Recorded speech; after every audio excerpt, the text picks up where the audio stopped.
The word of the Lord from the Gospel according to Luke, chapter 1. In the days of Herod, king of Judea, there was a priest named Zechariah of the division of Abijah. And he had a wife from the daughters of Aaron, and her name was Elizabeth. And they were both righteous before God, walking blamelessly in all the commandments and statutes of the Lord. But they had no child, because Elizabeth was barren, and both were advanced in years. Now, while he was serving as priest before God, when his division was on duty, according to the custom of the priesthood, he was chosen by lot to enter the temple of the Lord and burn incense. And the whole multitude of the people were praying outside at the hour of incense. And there appeared to him an angel of the Lord standing on the right side of the altar of incense. And Zechariah was troubled when he saw him, and fear fell upon him. The angel said to him, "Do not be afraid, Zechariah, for your prayer has been heard, and your wife Elizabeth will bear you a son, and you shall call his name John. And you will have joy and gladness, and many will rejoice at his birth, for he will be great before the Lord. And he must not drink wine or strong drink, and he will be filled with the Holy Spirit, even from his mother's womb. And he will turn many of the people of Israel to their Lord, their God. And he will go before him in the spirit and power of Elijah, to turn the hearts of the fathers to the children, and the disobedient to the wisdom of the just, to make ready for the Lord a people prepared." And Zechariah said to the angel, "How shall I know this? For I am an old man, and my wife is advanced in years." And the angel answered him, "I am Gabriel. I stand in the presence of God, and I was sent to speak to you and to bring you this good news. And behold, you will be silent and unable to speak until the day that these things take place, because you did not believe my words, which will be fulfilled in their time." And the people were waiting for Zechariah, and they were wondering at his delay in the temple. And when he came out, he was unable to speak to them, and they realized that he had seen a vision in the temple. And he kept making signs to them and remained mute. And when his time of service was ended, he went to his home. After these days, his wife Elizabeth conceived. And for 5 months she kept herself hidden, saying, "Thus the Lord has done for me in the days when he looked on me to take away my reproach among people." This is the word of the Lord. Thanks be unto God. The first person we meet in Luke's gospel is Zechariah, described as righteous before God and advanced in years. Zechariah lived in a town so remote that Luke doesn't even bother to mention it, other than to say it was in the hill country of Judea. That's a polite way of saying Zechariah ministered to hillbillies in a synagogue of no reputation. Nevertheless, as one of 18,000 priests throughout Palestine, Zechariah had the opportunity to serve 1 week each year in the temple at Jerusalem. And when a priest reported for his annual duty in Jerusalem, his specific duties were chosen by the casting of lots. And the honor of burning incense at the holy altar in the temple was a special privilege that a priest could only receive once in his lifetime. And so in the twilight of his career, the lot fell upon Zechariah, and he could finally celebrate his 20 minutes of fame. Well, as the prize-winning priest, Zechariah would enter the sanctuary to burn incense on the holy altar while the multitude of people prayed outside. And it was believed that the aromatic smoke that was caused by the burning of the incense on the altar was symbolic of the prayers of the people rising up to God. And after a short time offering that incense at the altar, Zechariah would emerge from that curtain to bless the people, to give them a benediction. He had been representing them to God, and now he was representing God to them. But on the day when Zechariah finally got his chance to burn incense in the sanctuary, the people waited and waited and waited. And when at last Zechariah did appear, he was speechless, unable to utter a single word.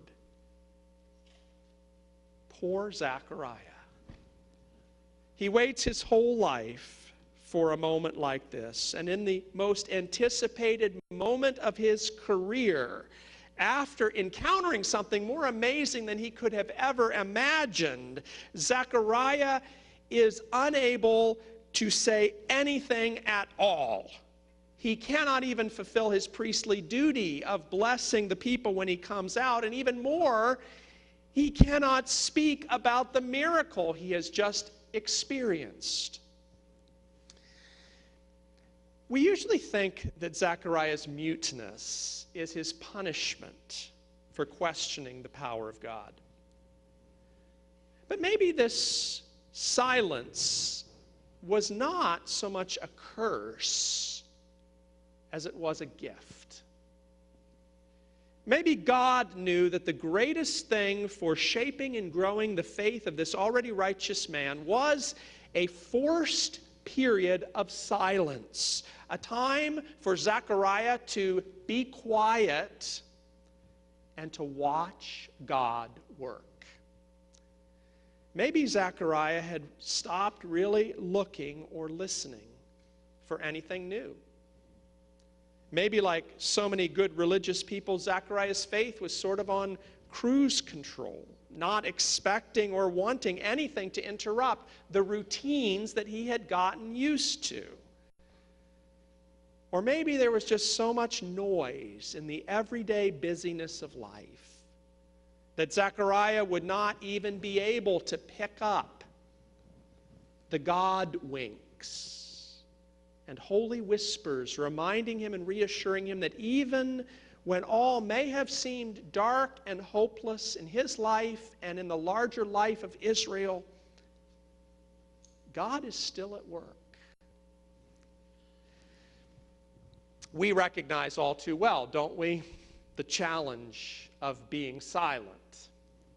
Thanks to alarm clocks, television, car radios, GPS navigation, the internet, Siri and Alexa, we can be barraged with noise from the moment we wake up to the moment we go to sleep. And noise is not just the stuff we hear, there's noise we see too. We're inundated with information. Our mailboxes are often stuffed with junk mail. And the amount of stuff in our email inboxes can be overwhelming, especially when you feel like you have to respond to it as quickly as possible. And with this deluge of sensory information, it's hard to reflect. It's hard to be ready for new surprises from God. It's hard to be in a receptive place to expect the extraordinary. Doug Rumford is the pastor of the church where my wife and I were married in Santa Ana, California, and he describes in his book, Soul Shaping, his experience in a group retreat similar to the retreats that I enjoy taking as part of my life. After beginning with a time of worship together, Doug and the other retreat participants moved into a period of silence. Not just a few seconds of silent prayer or even a few minutes of silence. After that opening orientation, all the participants of the retreat were invited to be totally silent for the entire rest of the afternoon, through dinner, through the evening, and all night long. Furthermore, there was the invitation to unplug from all devices.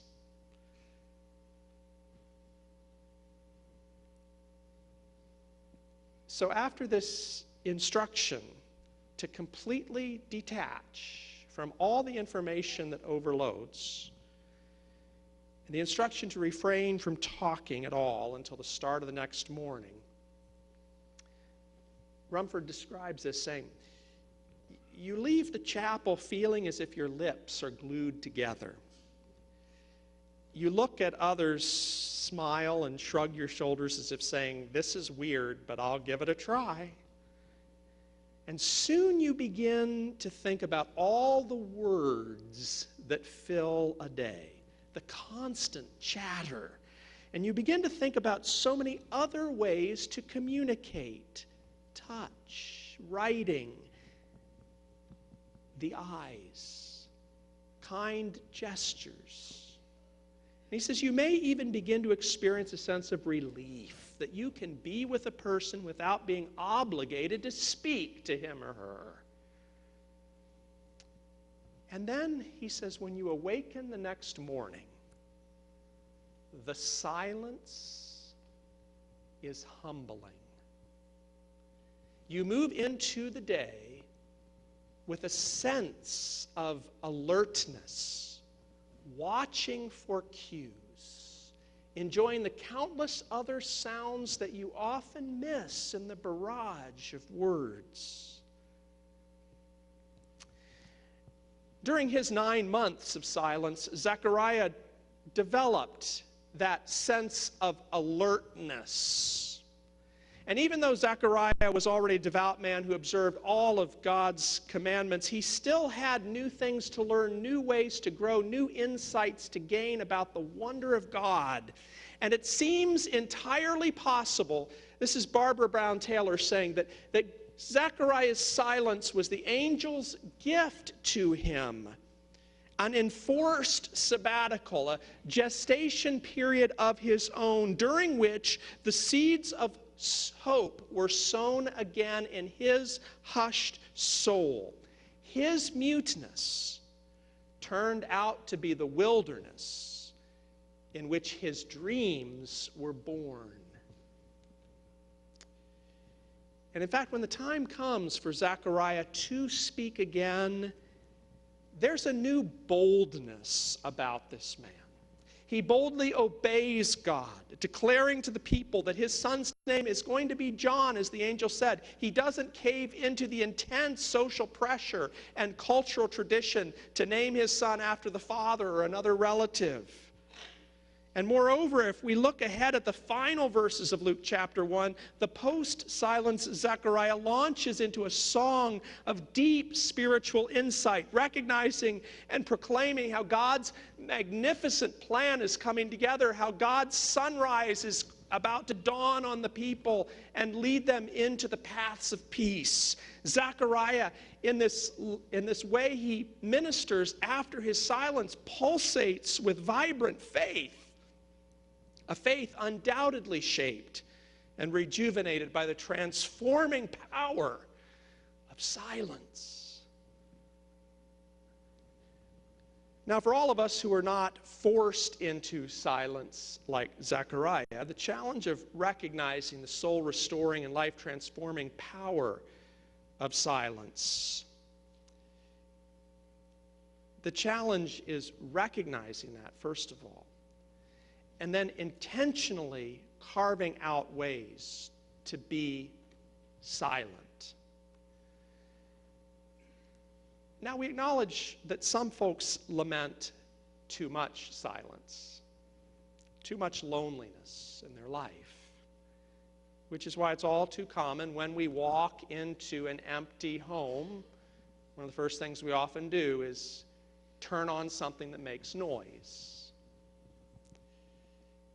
And it's important to distinguish the difference between the absence of talking or even the absence of noise on one hand versus intentionally embracing periods of silence as an act of spiritual receptivity.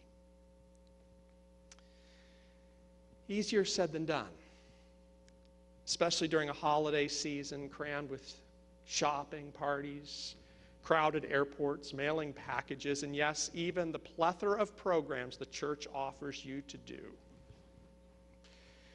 During all the hustle and bustle of December, let's not forget that the church down through the ages has offered us a gift. And the gift is the season of Advent, which over the centuries our mothers and fathers in faith have taught us that Advent beckons us to embrace the beauty of quiet reflection and prayerful preparation as we remember and anticipate the coming of Jesus, the marvelous ways that Jesus has come and will come again into human history, and the ways that Jesus still comes on an everyday basis into your life and mine. And we can take advantage of the times where it would only be natural to engage in quiet reflection. Think about the quiet of morning as we awake, or at night when we could be still in the soft glow of the Christmas tree lights. There's the time in worship before the service begins. And we encourage everyone to be kind and warm to one another as we greet each other and come in. But at the same time, when the music starts for quiet meditation, really consider, especially beginning this season of Advent, to save the talking for after the service. Savor the rich opportunity to sit in those moments when the soft music is playing in the quiet of the sanctuary with the position and attitude of receptivity and the joyful expectation of experiencing a touch of God. And beyond embracing these moments that would only seem natural for us to reflect, Advent also challenges us to be intentional about scheduling times for this kind of silence that is golden. Try an Advent discipline of carving out 15 or 20 minutes a day where you silence your phone and you say simply, "Here I am, Lord, your servant is listening." The fact is, we've got to be intentional about this. We can have the best intentions, but the challenge for us is to really put it in our schedules. Pick a specific time, a specific place. Try this every day during Advent. Maybe light a candle. Maybe read a short devotional or a portion of Scripture at the beginning, but don't turn it into a time of study. Simply make it a time to be silent and to be open to God. A few years ago, I was in St. Paul's Cathedral in London and saw the painting by William Holman Hunt titled "The Light of the World." It's a depiction of Jesus standing at a door knocking.